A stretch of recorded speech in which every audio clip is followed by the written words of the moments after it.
Okay, why is 1923 such a big year in the life of the Weimar Republic? Okay, it's a big crisis year. How many crises in 1923? 1, 2, 3. Okay. This sheet, we've gone through this sheet in class, the Michael Jackson sheet, the ABC. It should help you remember the sequence of events and the connection between the big three crises that happened that year.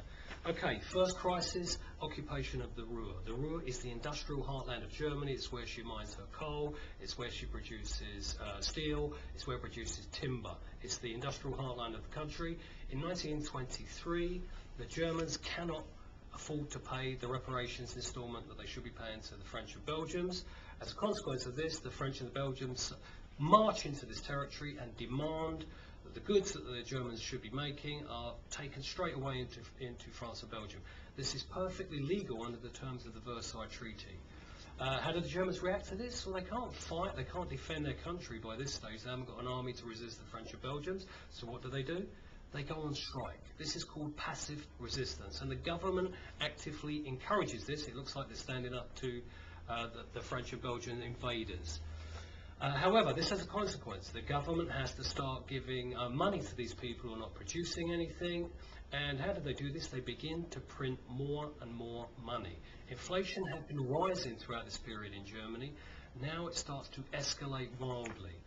So much so, as you know, famous examples, your wages have to be carried home in a wheelbarrow because you need packs and packs of notes to make up your wages. You can go into a restaurant and the cost of your coffee may double whilst you're waiting for your bill to arrive. You give hordes of banknotes to children to play with because they have lost any value in terms of exchanging them for goods, so they become worthless. People use banknotes to wallpaper their walls. You know these examples.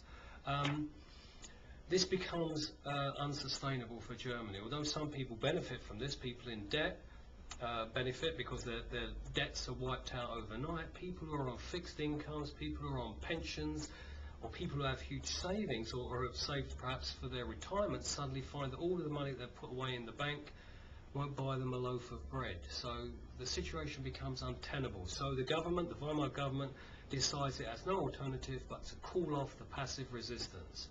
Stresemann, who is Chancellor at this point, calls off the passive resistance and decides the only way to stabilise the economy is to scrap the currency. So he brings in or calls in all the old banknotes, burns them, and introduces a new banknote, the Rentenmark. So hyperinflation is the second big crisis of 1923.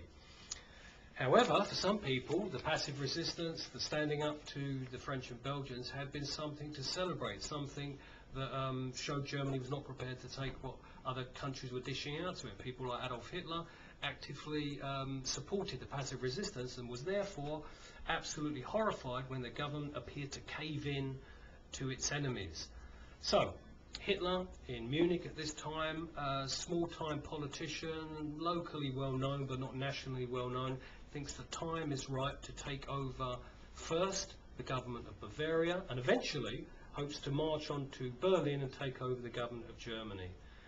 This is the third crisis, the Beer Hall Putsch.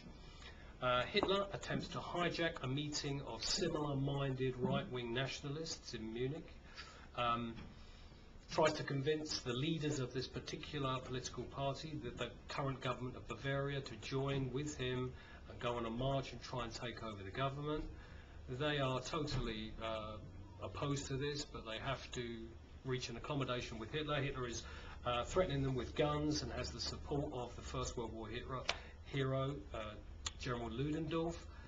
So there's a half-hearted attempt to march into the city. Some of the men manage to slope away under the pretense that they have to tell their wives where they're going. The whole thing is a disaster. They march into the centre of town. The public does not join in with them. The Nazis are met by the army. A gun battle ensues. The Nazis suffer 16 deaths, 4 policemen are killed, I think. Hitler manages to escape. He's dislocated his shoulder. But he manages to escape for a day, and then he's captured around a colleague's house. He's put on trial. He's put on trial for treason. In theory, he could be given the death sentence because he's acted against his own government. In reality, he uses the trial as a means of spreading his message and accuses the courts and the judges of being traitors, and portrays himself as some kind of national hero prepared to stand up for Germany against, you know, the French, the Belgians, the Weimar government, these people who had signed the Treaty of Versailles. He is enabled to talk at his trial for hours on end, gives him speech after speech. Why? Because the judge is very sympathetic towards him. Finally, at the end of the trial, he's a media sensation for this brief time. He is found guilty. However, his sentence is a lenient one, 5 years in prison. Of those 5 years, he serves 9 months. Whilst he's in prison, Landsberg prison, he is treated like a hero by the wardens in the prison. His cell is luxurious. He's allowed to read and move around the prison at his will. He's allowed to have his secretary. And whilst he's in there, he dictates his famous book, Mein Kampf, My Struggle. And he also comes to the big, major decision of this period. If he is going to try to seize power again in the future, he's not going to do it by a revolution, by a putsch. He realizes that this is not the way to gain power. Now, from this period onwards, from 1924 onwards, he's going to try and gain power by the democratic process. Use the system that's in place, and then once he's gained power, deconstruct it from within. So 1923, key year, 3 crises. The Weimar government survives them only just. It's weakened, it goes into the golden years after this period, but again, it shows the weakness of the government.